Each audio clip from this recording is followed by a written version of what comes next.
ओम शांति। आज 18 तारीख की मुरली। आज बाबा कहते मीठे बच्चे बाप की आस है, बच्चे पूरा पूरा नष्टो मोहा बने। क्या बने? नष्टो मोहा। जब पक्का वायदा करें बाबा आप हमारे हम आपके, तब सच्ची प्रीत जुटे। प्रश्न है, रुद्र शिव बाबा द्वारा रचे हुए यज्ञ और मनुष्यों द्वारा रचे जा रहे यज्ञों में मुख्य अंतर क्या है?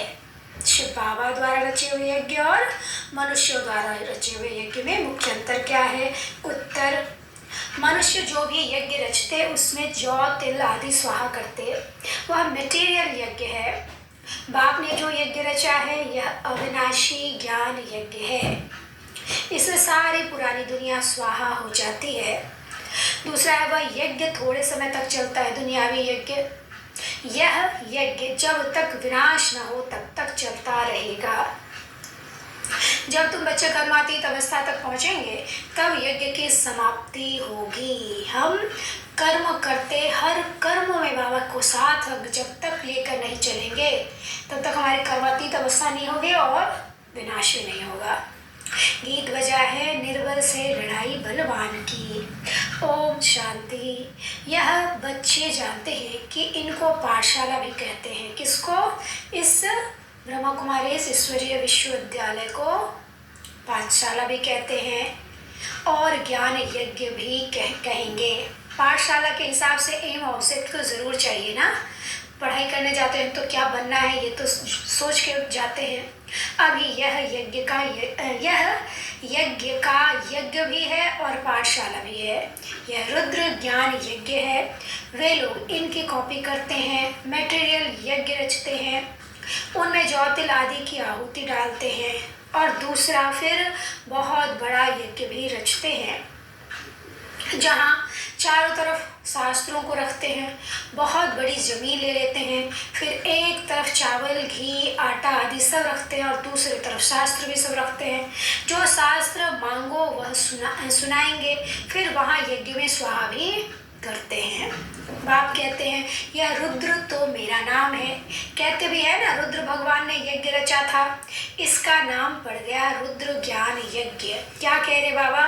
दुनियावी लोग, मनुष्य जो यज्ञ रचते हैं, ऋषि मुनि जो यज्ञ रचते हैं, या ऐसे भी जो कई लोग कुछ अच्छा कार्य के लिए यज्ञ रचते हैं, तो वो ज़्यादा से ज़्यादा एक मास चलता है। उसमें फिर स्थूल चीज़ों का स्वाहा होता है, चावल आटा जो तिल जौ गेहूँ जो भी, इन सब चीज़ों का बाबा कहते घोड़ा भी उसमें स्वाहा करते।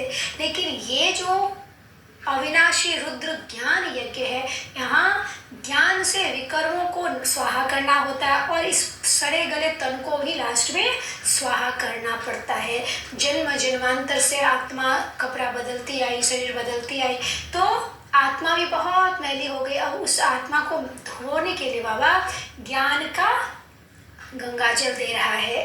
तो ज्ञान के गंगा जल से आत्मा धुल रही है, पवित्र हो रही है। लेकिन जब पवित्र हो जाएगी तो इस पुराने सड़े गले तन में तो नहीं रह पाएगी, इसलिए नया शरीर चाहिए। उसके लिए आत्मा नई हो जाएगी तो शरीर भी नया चाहिए। तो इस शरीर का क्या करेंगे?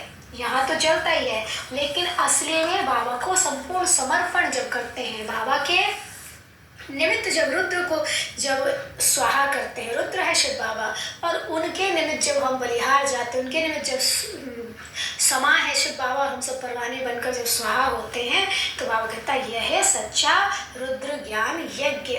इसका नाम पड़ गया रुद्र ज्ञान यज्ञ। जैसे नेहरू का के नाम के बाद नाम रखते हैं ना, नेहरू मार्ग, नेहरू पार्क आदि। अब रुद्र तो है भगवान शिव, उसने ही रुद्र ज्ञान यज्ञ रचा है। इस यज्ञ में सारी पुरानी सृष्टि की आहुति पड़ती है। यह कोई की बुद्धि में थोड़े ही होगा। कितनी बड़ी सृष्टि है, कितना दूर दूर शहर है, सब इस अविनाशी ज्ञान यज्ञ में आहुति पड़ जाएंगे। पुरानी दुनिया का विनाश तो जरूर होना है ना, फिर नई दुनिया बनेगी। विनाश होने में नेचुरल कैविटीज भी मदद करती है। तो यह है रुद्र राजस्व अश्वमेध अविनाशी ज्ञान यज्ञ। अविनाशी माना जब तक विनाश हो तब तक चलता रहे ये यज्ञ, तब तक चलता रहेगा जब तक पूरा विनाश नहीं हो जाता। ऐसा यज्ञ किसका चलता नहीं है, बहुत एक मास चलाएंगे। गीता गीता भी एक मास सुनाते हैं। अब बाप समझाते हैं मैंने यह ज्ञान यज्ञ रचा है, यह है राजस्वश्वमेध, यानी तुम्हारा जो रथ है यानी ये शरीर जो है उसको स्वाहा करना है, बलि चढ़ाना है। उन्होंने नाम दूसरा रख दिया है, दक्ष प्रजापति का यज्ञ दिखाते हैं, उसमें घोड़े को जलाते हैं, बड़ी कहानी है। बाप समझाते हैं यह है मेरा अविनाशी ज्ञान यज्ञ। अविनाशी द्वारा अविनाशी यज्ञ ऐसे नहीं कि सदैव चलता रहेगा, जब सारी दुनिया के स्वाहा होने का समय आए तब तक यह ज्ञान यज्ञ चलना है। क्योंकि बाप है ज्ञान का सागर, भक्ति के तो ढेर शास्त्र हैं, ज्ञान का सागर तो बाप है ना, तो जरूर उनके पास नया ज्ञान होगा। बाप अपना पूरा परिचय देते हैं और फिर सृष्टि चक्र कैसे फिरता है यह भी समझाते हैं, जिससे आत्मा त्रिकालदर्शी बनती है। त्रिकालदर्शी पने का ज्ञान और कोई दे न सके। एक तो ज्ञान को धारण करना है, दूसरा तुम बच्चों को योग बल से विकर्माजीत बनना है। जन्म जन्मांतर के पापों का बोझा जो सर पर है वह जलने में टाइम तो लगता है ना। बाबा क्या कह रहे हैं कि हमको कैसे स्वाहा होना है, विकर्मों को भस्म करके। अब विकर्मों को भस्म करने के लिए बाबा क्या करते, हमें त्रिकालदर्शी पने में ज्ञान से ही तो हम तीनों कालों को जानते हैं और फिर अपने विकर्मों को भस्म करते हैं। तो जब भस्म करते हैं तो विकर्माजीत बनते हैं, योग बल से ही भस्म कर सकते हैं, विकर्माजीत बनते हैं। और इसमें थोड़ा समय लगता है क्योंकि सर पर जन्म जन्मांतर के बोझ है, जिसको जलने में समय तो लगेगा। कर्मातीत तो अभी नहीं हुए, कर्मातीत अवस्था जब आती है तब यज्ञ भी समाप्त होता है। यह बहुत बड़ा भारी यज्ञ है। आसार भी देखते हो ना, तैयारियां भी तो हो रही हैं, आगे चलकर तुम देखेंगे नेचुरल कैलामिटीज भी तैयार हो रही हैं। कभी जोर से फ्लड्स होंगे, कभी अर्थक्वेक, कभी फैमन, अकाल होगा। वो लोग तो गपोड़े मारते हैं कि 4 वर्ष का प्लान बनाया फिर अनाज बहुत हो जाएगा। अरे खाने वाले मनुष्य भी तो बहुत जास्ती है। बाबा क्या कह रहे हैं कि सरकार तो बहुत बड़ा लंबा चौड़ा प्लान बनाती है 4-4 वर्ष तक का, 5-5 वर्ष का, लेकिन कब क्या हो जाए पता नहीं। और उस हिसाब से फ्लड्स में कितने नुकसान होते हैं, अर्थक्वेक में कितने नुकसान होते हैं, और लोग भी तो बेशुमार हैं।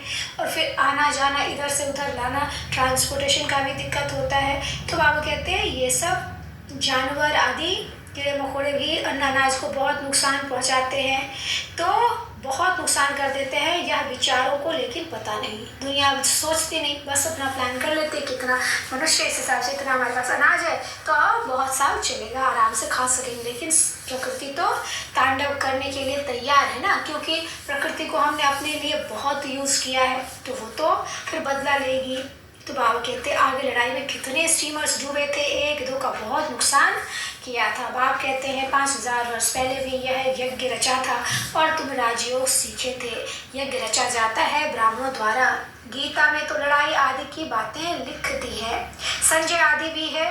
यह सब है भक्ति मार्ग की सामग्री, यह भी अविनाशी है। फिर से भक्ति मार्ग में वही सामग्री निकलेगी। रामायण आदि जो भी शास्त्र निकले हैं फिर निकलेंगे, जिन्हों की राजधानी चली है, अंग्रेज आए, मुसलमान आए, यह सब होकर गए, फिर आएंगे। जो जैसा हुआ था वैसे हिस्ट्री पूरा फिर रिपीट होगी। ये जो कल्प चक्र है फिरता आया है और फिरता रहेगा। इन बातों को तुम जान सकते हो, तुम्हारे में भी नंबरवार हैं। कोई तो कुछ भी नहीं जानते तो बाप समझाते हैं, कितने यज्ञ रचते हैं, उन्हों को समझाना है। वास्तव में है अश्वमेध अविनाशी रुद्र ज्ञान यज्ञ, जो रुद्र शिव भगवान ने ही रचा था, श्री कृष्ण ने नहीं रचा। श्री कृष्ण का वही चित्र तो सत्युग में मिलेगा, फिर कभी मिल ना सके, क्योंकि वह नाम रूप देश काल तो सब बदलता जाता है। ऐसे तो हो नहीं सकता कि श्री कृष्ण आकर अपने को पतित पावन कहलाए। पतित पावन एक ही भारत परमात्मा है। ऐसे नहीं कि तुम कहेंगे पहले से ही क्यों नहीं रूप दिखाया, नहीं, ऐसे थोड़े सब पहले से ही बता देंगे। बाबा पहले से ही सब कुछ बता देंगे तो वैल्यू खत्म हो जाएगी, फिर जो कर्म भस्म करने का समय है वो भी नहीं रहेगा। तो हर चीज़ का समय है, तो इसलिए बाबा धीरे धीरे सब कुछ बताते हैं। एक ही रोज में तो ज्ञान नहीं बता देंगे ना, परंतु नहीं, यह तो ज्ञान सागर है, सो जरूर आहिस्ते आहिस्ते सुनाते रहेंगे। ऐसे थोड़े कि सब एक ही टाइम पढ़ लेंगे, नंबर बार पढ़ेंगे और पढ़ाई में टाइम लगता है। इसका नाम ही है अविनाशी रुद्र ज्ञान यज्ञ। अब यह तो कहाँ भी लिखा हुआ नहीं है, शास्त्रों में निमित्त मात्र सिर्फ अक्षर है। भारत का प्राचीन सहज राजयोग, भारत का प्राचीन सहज राजयोग यही सिर्फ शास्त्रों में लिखा हुआ है। सबसे बड़े हिज हॉलीनेस लक्ष्मी नारायण की राजाएं भी पूजा करते हैं, क्योंकि वह पवित्र हैं। बाबा जी पवित्र बना रहे हैं तो उसकी पूजा भी छोटे राजाएं भी करते हैं श्री लक्ष्मी श्री नारायण की, क्योंकि वो खुद पतित है। इसलिए हिज हॉलीनेस का हर हॉलीनेस का टाइटल देते हैं। बाबा क्या कहते, क्यों देते, क्योंकि हाईएस्ट है। लेकिन यहाँ तो सबको एक दूसरे को श्री श्री कह देते, श्री मतलब तो श्रेष्ठ, तो श्री ऐसे नहीं कह सकते। यहाँ की बातें ही वंडरफुल है। बाबा कहते हैं कि हर चीज़ बहुत अलग है, दुनिया से अलग है। बाबा ज्ञान देते हैं इतना श्रेष्ठ से श्रेष्ठ। बाबा ज्ञान का सागर, ज्ञान किसको देते हैं? अबलाओं को, अहिल्याओं को, कुब्जाओं को।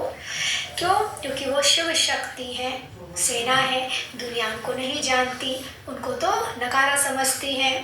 ऊंचे तुझे भगवान और पढ़ाते देखो किन्हों को है, भगवान सबसे श्रेष्ठ, और पढ़ने वाली आत्माएं कितनी साधारण। अहिल्याओं कुब्जाओं को भगवान वाचनों को राजयोग सिखलाता हूँ, ड्रामा में ऐसी नूंद है। परंतु अपने को सब पाप आत्मा समझते थोड़े ही है। बाबा कहते हैं जिनको समझ आता कि हाँ हमारे सर पर बोझ है, तो वो तो राजयोग सीखेंगे, इंटरेस्ट लेंगे और उससे अपना विकर्म विनाश करेंगे। लेकिन जिनको समझ में ही नहीं आता कि हमारे सर पर बोझ है, तो कहाँ आएंगे और वो क्या सीखेंगे? तो इसलिए बाबा कहते हैं आते तो बहुत है, लेकिन आश्चर्यवत सुनंती कथंती, बाबा का बनंती फिर भी गिरंती और भागंती हो जाते हैं। यह शुरू से लेकर होता रहता है। सुबह को कहेंगे हमको पक्का निश्चय, शाम को कहेंगे मुझे संशय है, मैं जाता हूँ, मैं चल नहीं सकता, मंजिल ऊंची है, मैं छुट्टी लेता हूँ, ड्रामा की भावी। बाबा कहते हैं इधर सुनकर जब हम इस ज्ञान में चलते हैं तो लंबा नहीं चल पाएंगे, क्योंकि माया बहुत तरह से परीक्षा लेती है, तो हम हिल जाते हैं, फिर भारी लगता है। लेकिन जब बाबा जैसा कहता है वैसा हम करने लगते हैं, श्रीमत पर चलने लगते हैं, नियम धारणा करते हैं, तो जो अनुभूति होती है, बाबा से जो मदद मिलती है, जो प्राप्ति होती है, वो हमको निश्चय बुद्धि बना देता है और इतना निश्चिंत कर देता है कि हर हाल में बाबा के साथ चलने के लिए हम तैयार हो जाते हैं। तो वैसे बच्चे फिर चल सकते हैं, गिरेंगे नहीं, छोड़ेंगे नहीं भगवान को। लेकिन इधर उधर से सुनकर हाँ अच्छा लगता है, यहाँ पे शांति मिलती है, ये होता है, तो बाबा कहते फिर उतना उनमें निश्चय बुद्धि नहीं होते, और निश्चय बुद्धि नहीं होंगे तो थोड़ा भी ड्रामा हिलाएगी, कुछ भी परिस्थिति आएगी तो भगवान को छोड़ देंगे।